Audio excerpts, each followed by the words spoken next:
Queridos acadêmicos do 7º período, saudações a todos! Estamos aí na expectativa de que em breve possamos estar juntos novamente com os nossos encontros presenciais. Enquanto isso, vamos por aqui fazendo as nossas reflexões, continuando as nossas importantíssimas reflexões sobre a prática no direito processual civil. E hoje nós vamos continuar tratando da prática de contestação. Contestação na prática, parte 2.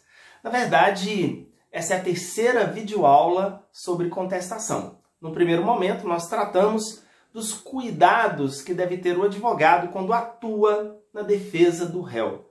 No segundo momento, nós tratamos, e eu estou me referindo à videoaula anterior, nós tratamos de contestação na prática, onde abordamos a estrutura básica da contestação. Hoje é uma aula de complemento à anterior e nós iremos destacar alguns itens importantíssimos relacionados à contestação, algumas dicas, alguns argumentos importantes e algumas curiosidades, alguns cuidados que o advogado deve ter no momento de redigir a contestação.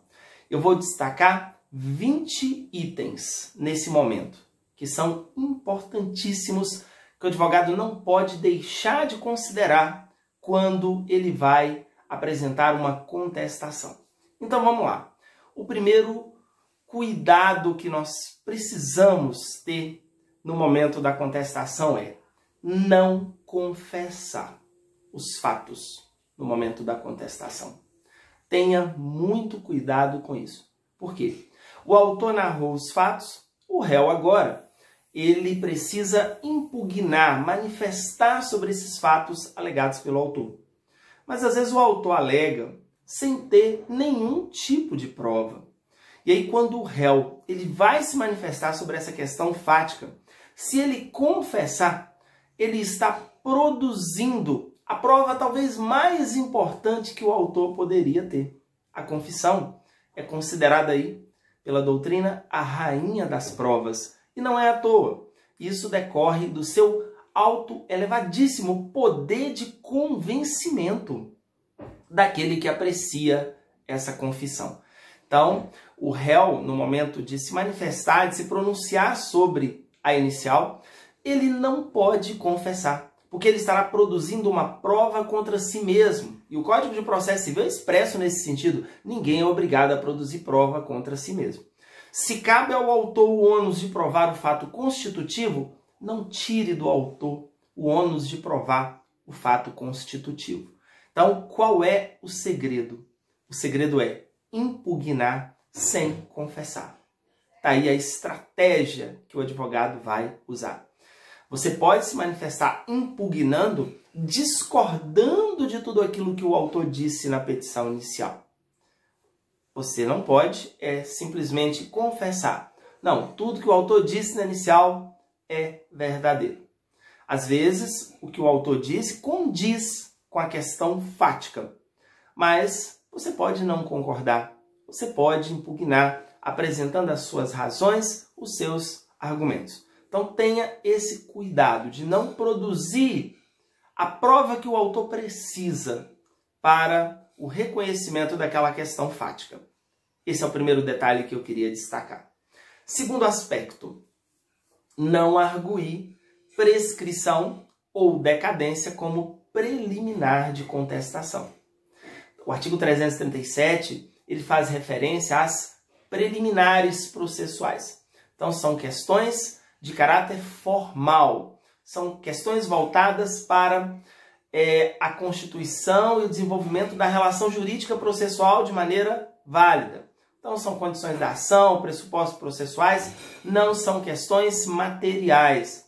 Prescrição, decadência são matérias de mérito, são questões prejudiciais de mérito. Então se você tiver de alegar prescrição ou decadência, você vai alegar através de prejudicial de mérito no momento da defesa de mérito e não como preliminar de contestação. Esse é o segundo item que eu queria destacar nesse momento.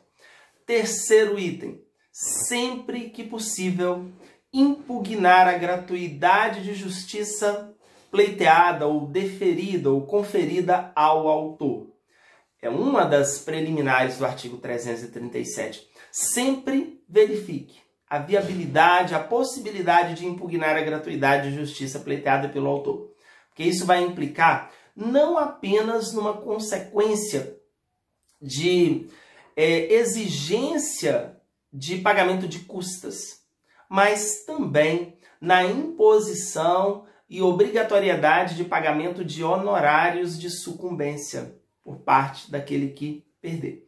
Então, principalmente naquelas situações que você vislumbra uma grande possibilidade de o autor ele não vencer essa demanda, é primordial que você aprecie a viabilidade, a existência de argumentos que possam permitir a impugnação, a gratuidade de justiça conferida ao autor. Então, na contestação, você tem que se preocupar em pedir a gratuidade de justiça para o réu, se for o caso, e também impugnar a gratuidade de justiça concedida ao autor. Esse é um outro item muito importante. Quarto item é alegar defesa de mérito direta e indireta. Você tem duas possibilidades de impugnar a questão de mérito. A defesa de mérito, ela pode ser direta quando o réu ele nega os fatos constitutivos alegados pelo autor. E ela pode ser indireta sempre que o réu ele não negar o fato constitutivo. Então ele não vai negar, por exemplo, que bateu no carro, que causou aquele acidente, né? Que se envolveu naquele acidente. Mas ele pode alegar um outro fato modificativo, impeditivo ou extintivo do direito do autor. Essa é a defesa de mérito indireta, quando o réu ele apresenta um argumento de caráter modificativo, impeditivo ou extintivo do direito do autor. Então, fique sempre atento à possibilidade de você apresentar todas essas formas de defesa. Você tem várias alternativas. Aí você vai verificar aquilo que melhor se amolda à situação casuística do seu cliente. Então, uma questão aí modificativa. Você vai alegar que o prejuízo não corresponde àquele que foi alegado pelo autor, que já houve um pagamento parcial daquela obrigação, cumprimento parcial. Uma questão impeditiva, prescrição, decadência. É aí que você vai arguir essas questões. Ou então, um fator extintivo do direito do autor. São aquelas hipóteses de extinção da obrigação. Então, já teve o pagamento integral, teve uma compensação, novação, dação em pagamento, alguma coisa que possa gerar a extinção da obrigação. Ok? Então, cuidado, busque sempre arguir todas essas matérias de defesa na contestação. Quinto item que eu quero destacar, então é um cuidado, né? O ônus da prova dos fatos modificativos, impeditivos e extintivos é do réu. Então, na contestação, se você apresenta a defesa direta de mérito, alegando que não aconteceu aquele fato, negando o fato constitutivo, cabe ao autor o ônus da prova do fato constitutivo. Mas sempre que você apresentar na sua defesa um fato modificativo, impeditivo ou extintivo, o ônus da prova é seu. Então tenha o cuidado de produzir essa prova. Você tem que sempre questionar o cliente, né? Você pode alegar qualquer fato modificativo, impeditivo ou extintivo, mas sempre atento a uma prova, a um meio de prova que pode ser produzido para a demonstração da veracidade dessas informações, dessa questão de fato que você está apontando. Seja ela documental, pericial, testemunhal, depoimento pessoal, exibição de documento, qualquer modalidade, qualquer meio lícito para demonstrar a veracidade daquilo que você está alegando. Mas o ônus da prova vai ser seu. Então tenha esse cuidado. Não basta você alegar o fato modificativo, impeditivo e extintivo. Vai ter que provar. Não é isso? Outro aspecto muito importante também é o sexto item que eu quero destacar. Incumbe ao réu juntar na contestação os documentos probatórios, conforme previsto no artigo 434 do Código de Processo Civil. A prova documental, tanto para o autor quanto para o réu, ela tem que ser produzida na primeira peça de ingresso. O autor na inicial, o réu na contestação. Então, o que você tiver de documento, já tem que juntar na contestação. Tenha esse cuidado de sempre buscar junto ao cliente a prova documental que for necessária para provar esses fatos alegados aí na sua contestação. Ok? Sétimo item, não deixe para protocolizar a sua contestação no último momento do prazo. Se for PJE, você tem até 23h59 do último dia do prazo para encaminhar a sua petição via sistema. Mas a minha recomendação é no sentido de que você nunca deixe para a última hora, a fim de evitar algum tipo de contratempo, alguma situação que possa dificultar ou impedir o encaminhamento dessa petição e, eventualmente, há uma queda de energia, uma queda no sistema, e aí você teria que provar posteriormente a ocorrência dessa situação impeditiva a fim de evitar uma preclusão. Então não deixe para o último momento a fim de evitar essas intercorrências que possam dificultar ou impedir a prática do ato tempestivamente. Tenha esse cuidado. Oitavo item que eu quero destacar. A falsidade de algum documento apresentado pelo autor deve ser arguída na contestação. Então, nós temos aí a previsão expressa do artigo 430 do Código de Processo Civil quanto a essa temática. Se você tiver de arguir a falsidade de um documento que o autor juntou na inicial, tem que ser na contestação. Então, cuidado também com essa possibilidade. Não deixa passar batido. Analise cada documento do autor e verifique a sua autenticidade. Verifique se esse documento não permite um questionamento quanto ao seu conteúdo ou quanto à sua forma, quanto à constituição do próprio documento. Ok? Outro item, nono item da nossa conversa, sobre a questão do contrato de honorários. A cobrança do valor para a atuação na defesa do réu tem que ser compatível com o trabalho desenvolvido e sempre levando em consideração o seguinte: não há uma expectativa muito grande de honorários sucumbenciais. Falo isso porque quando o advogado do autor ele vai apresentar uma proposta de honorários ao cliente, o valor dos honorários, ele sempre leva em consideração que há uma tendência dele conseguir, nesse processo, ganhar os honorários contratuais que estão sendo pactuados e também ser premiado no final com os honorários de sucumbência, que representam efetivamente uma premiação ao advogado vencedor e vai ser paga pela parte que perder. Mas no caso do réu, nem sempre há essa expectativa, porque em tese a tendência de êxito da demanda é do autor, já que se considerarmos que o advogado do autor fez um estudo, uma análise quanto à probabilidade do direito que ele pleiteia, a tendência de êxito é do autor e, consequentemente, a tendência de derrota é do réu. Nesse caso, a tendência de não existir honorário de sucumbência para o advogado do réu é grande. Então isso precisa ser ponderado também no momento de se calcular o valor dos honorários contratuais, que precisam ser compatíveis com o trabalho que já está sendo desenvolvido, independentemente aí da expectativa de êxito na causa. Até porque o contrato do advogado com o cliente, ele é de meio, ele não é de resultado, não é verdade? Então, essa é a nona questão que eu queria destacar. 10º item importante no momento da contestação: verificar a possibilidade e viabilidade de fazer denunciação da lide, prevista lá no artigo 125 do Código de Processo Civil. A denunciação, ela deverá ser feita na contestação, se for o caso. Artigo 126. Então, verifique a possibilidade de denunciação da lide a ser feita pelo réu na contestação.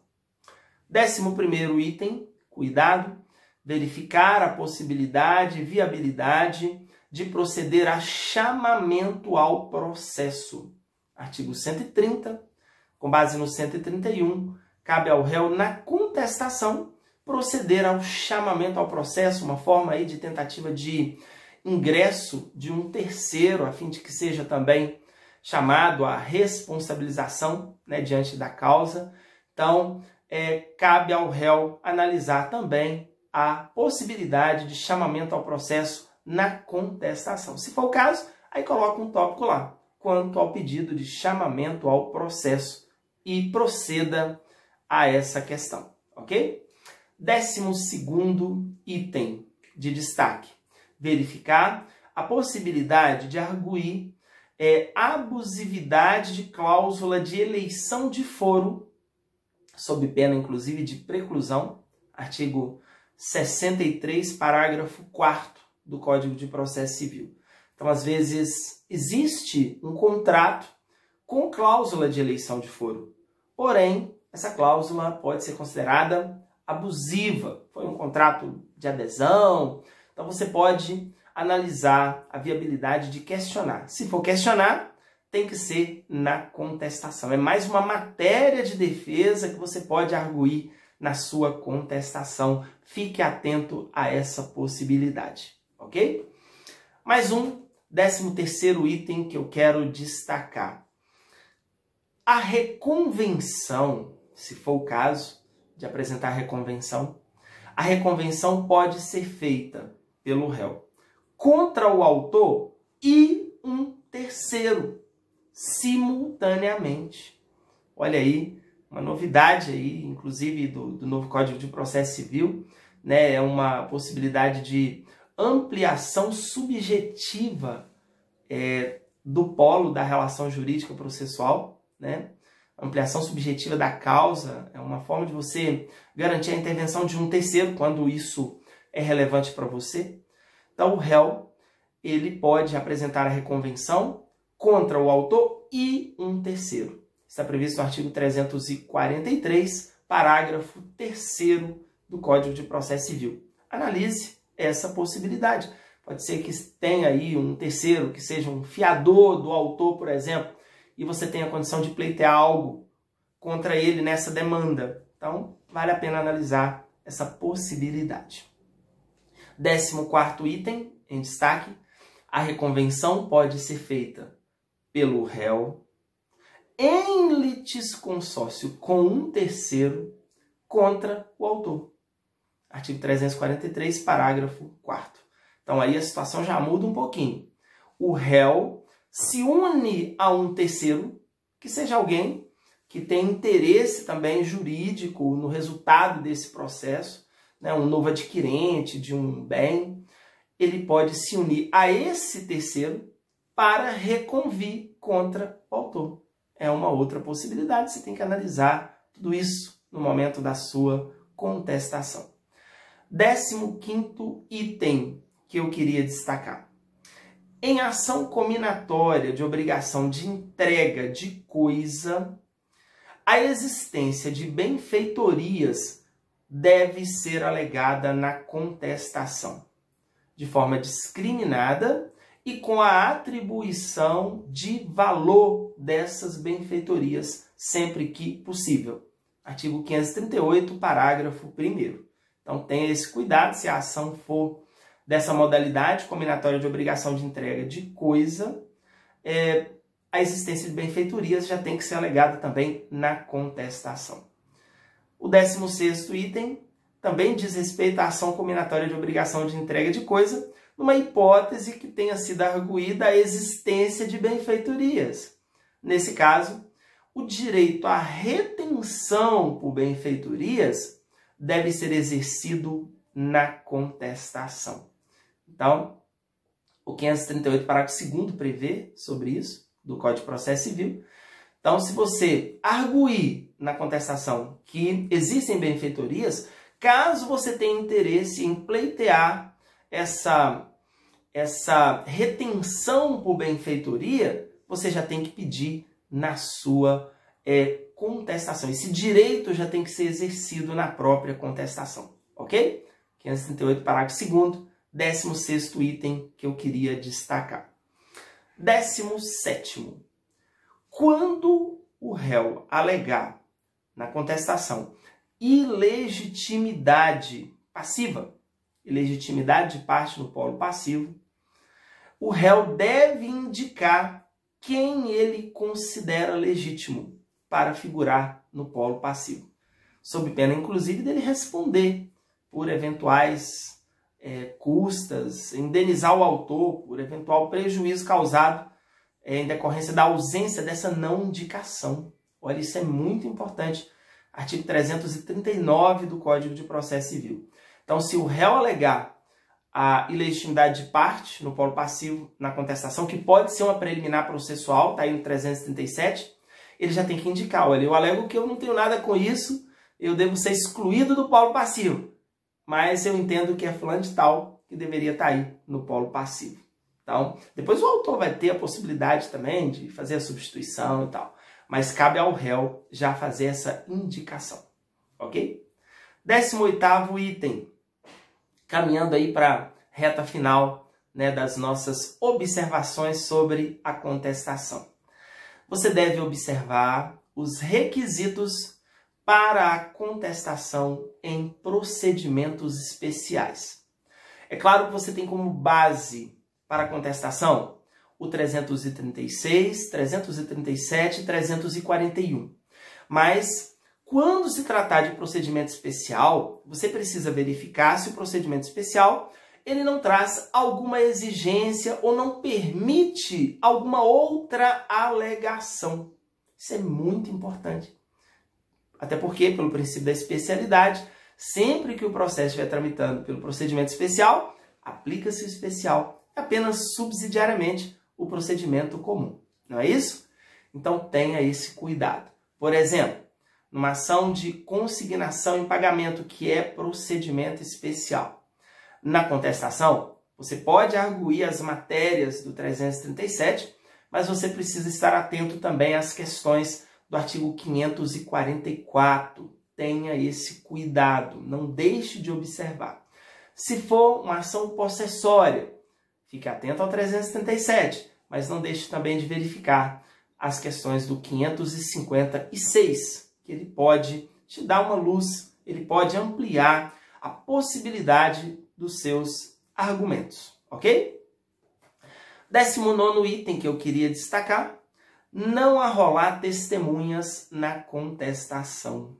Da mesma maneira que o autor não vai arrolar testemunhas na petição inicial, não é adequado o réu já alegar, já apresentar o rol de testemunhas na contestação.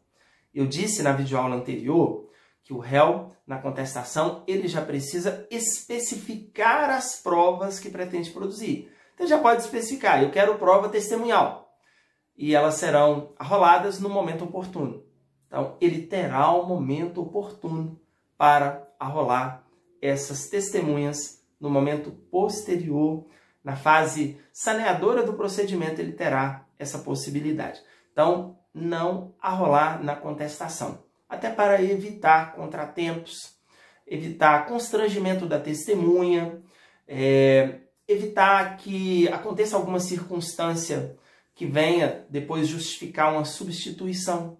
E às vezes você entende, chegando aí no momento oportuno para arrolar as testemunhas, que deveria ter arrolado uma que não está arrolada, mas você já arrolou. Então, você não pode simplesmente substituir essa testemunha já arrolada se não acontecer alguma situação prevista em lei. Se não tiver um falecimento, se ela não tiver doente em estado grave, impossibilitada de depor, ou se ela não foi encontrada para ser intimada. Se não aconteceu uma situação dessa, você não pode simplesmente substituir.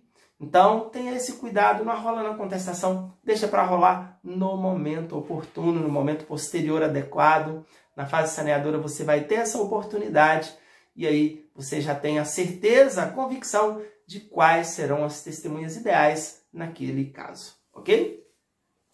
E por último, não arguir suspeição ou impedimento do juiz, se for o caso, na contestação. Suspeição ou impedimento do juiz, a gente tem ali a previsão, artigo 146 do Código de Processo Civil. Suspeição ou impedimento do juiz, você vai arguir através de petição específica, protocolizada, arguindo essa questão da suspeição ou do impedimento. Ou seja, que existe alguma razão pessoal, principalmente, que vai evitar, que vai impedir que o juiz atue nesse processo, a fim de evitar que aconteça uma questão de parcialidade, ok? Então, para garantir aí essa imparcialidade do órgão jurisdicional, da atuação do magistrado, às vezes é adequado arguir a suspeição ou impedimento, mas através de petição específica, de petição própria, conforme prevê o Código de Processo Civil. Então, são essas as informações. Normalmente você não encontra todas essas dicas, todos esses detalhes listados, apontados assim, em nenhuma obra, em nenhuma videoaula, né? A gente tem o cuidado aí de buscar compilar todas essas principais informações para vocês, ok? Então, um grande abraço, esse era o nosso recado de hoje. Vamos continuar aí os nossos estudos, as nossas reflexões sobre prática de processo civil. Muito obrigado a todos pela atenção. Aqueles que puderem, permaneçam em casa, mas não se afaste da gente, continue estudando, continue firme, ligado aí às matérias de direito. Grande abraço a todos.